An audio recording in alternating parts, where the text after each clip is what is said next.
Hi, welcome again to my video tutorials, MK's video tutorial. Yeah.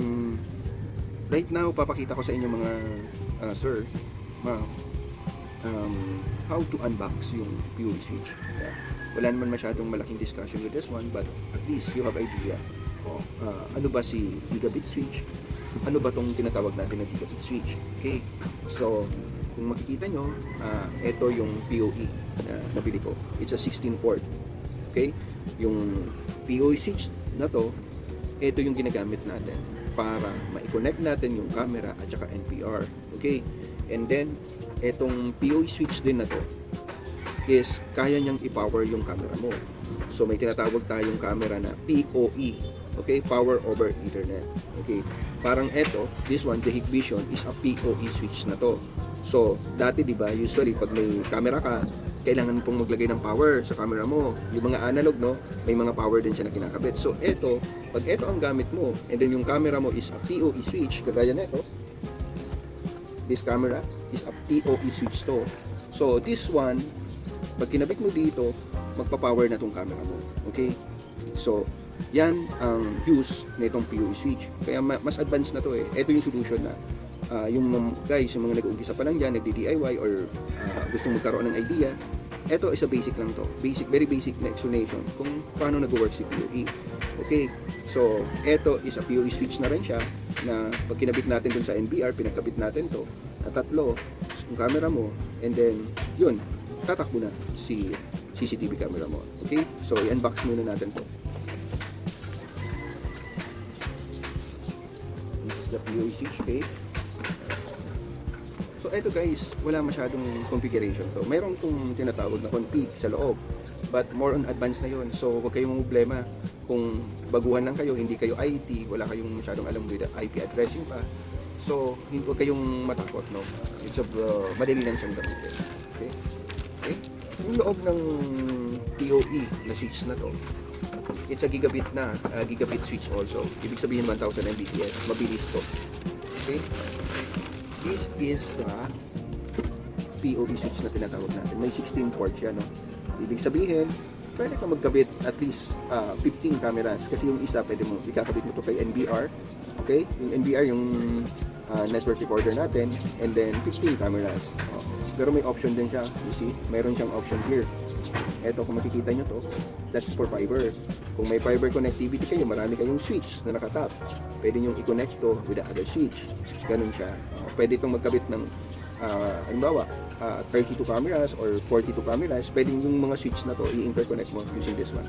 Switch 1, switch 2, switch 3. Pwede nyo pagkakabit-kabit siya. Ganun. Yung basic niya, okay?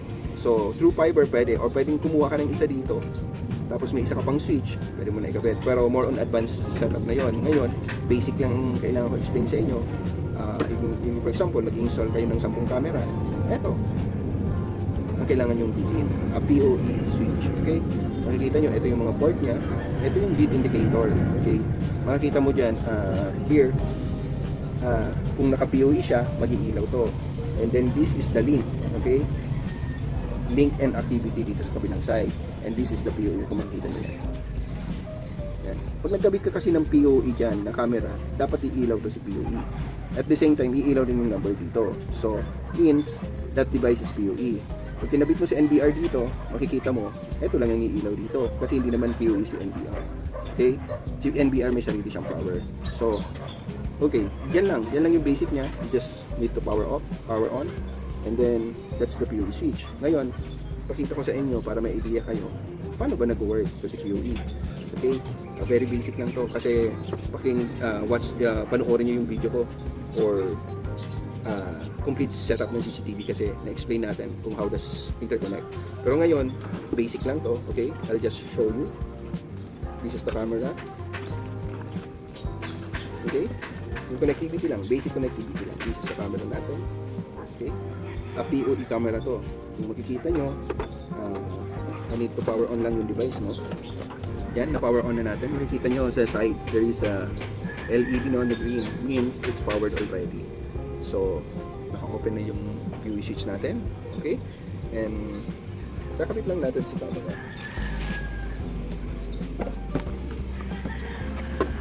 This is yung camera natin, no? Kabit lang natin to just by using the cut cable, no? Since it's an IP camera, yung system natin, ito lang kailangan natin. Okay? Ito yung camera natin. Just connect the camera power. Okay? And then connect mo siya sa switch. Yan, ganun yung basic connectivity niya. Connect mo siya sa switch. Okay? Kahit saan mo siya ikabit, okay lang. Okay? So, nakita niyo yan, nag-power na yung camera natin. So, this means to say, na-power on niya na yung camera. Ayan, kita nyo? Wala tayong power na kinabit, no, sa camera, but yung camera nag-on, nakakabit lang siya dito. Dahil eto, siya ang nagbigay ng power dito. Dito niya pinadaan yung power. Kaya sinabi siyang PoE, Power over Ethernet. This is the Ethernet cable. Okay? So, ganun lang yon pag sinabi nilang PoE. Kailangan mo ng PoE switch and then PoE camera. Okay? And then, makikita nyo dito, sa indication natin din sa lights. Yan, nakita nyo?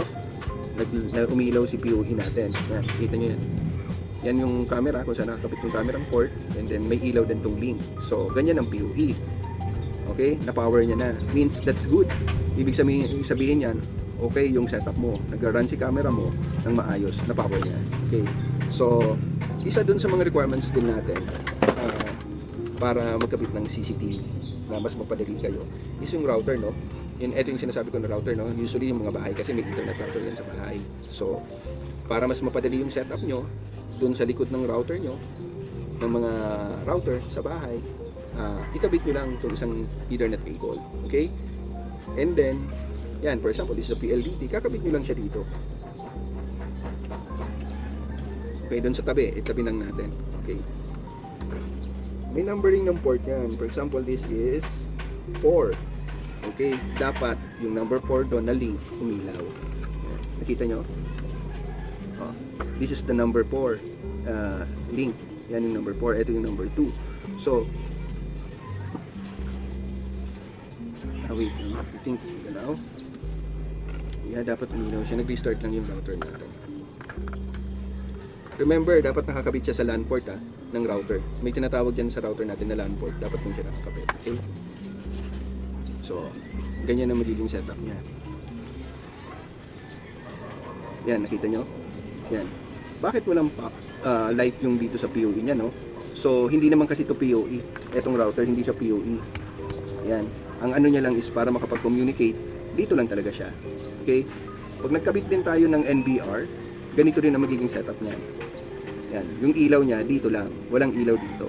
Ibig sabihin, lahat ng may PoE, na indicator lang yan na may power yung PoE device mo, kagaya na ito, no? Pag nagkabit pa tayo ng isang camera dyan, makikita nyo, iilaw din yung PoE nya. So, pakita natin para at least may idea kayo. So, ito basic, no? Yan. Yan ang mga kailangan natin. Then, mapapatakbo nyo na yung CCTV no? Pag napanood nyo yung video ko ng complete setup ng video tutorial, mas maganda yun kasi nandun yung buong setup. Okay? And then, kabit pa tayo ng isang camera. Okay? Guys?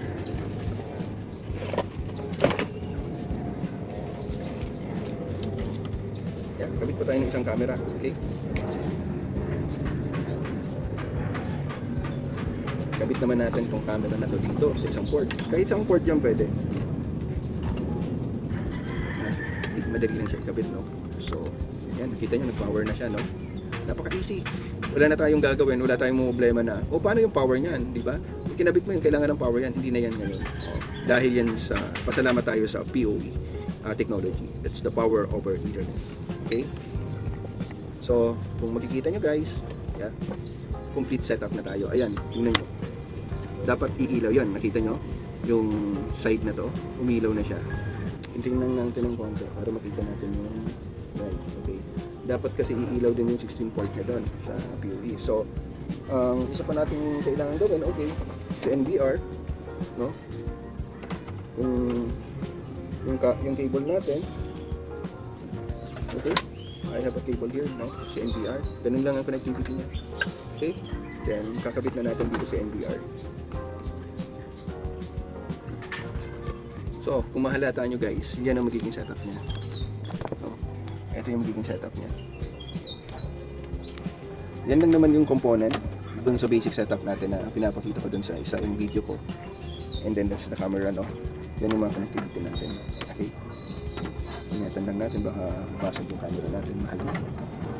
Okay, so yan, kailangan lang natin router, kailangan natin ng camera, ng NVR, and then the switch. Nakita nyo, parang si switch, siya yung katawan, no? Ito yung brain, si NVR yung brain, okay, dyan nagre-record. Ito naman yung mga mata natin, okay? Parang si camera, siya yung mga mata, okay? Siya yung nagka-capture ng mga image. So, kung makikita nyo, ganun lang. This is the switch, this is the camera, this is the router, and this is the NVR. Ganun lang kailangan natin, ganun kasimple lang, mapapatakbo na natin ang CCTV nyo. So, pag na-connect nyo yan, power natin sa NVR, then, panoorin nyo yung setup ko, ng complete setup ng CCTV. So, that is, yung guide na yon is, a very basic guide, but, ano yan, dun sa mga gusto mag-DIY, gustong matuto, malaking tulong yun. Okay guys, kung may mga comments kayo or anything na kailangan nyo ng tulong, you can PM me or message me anytime. Thanks and have a great day.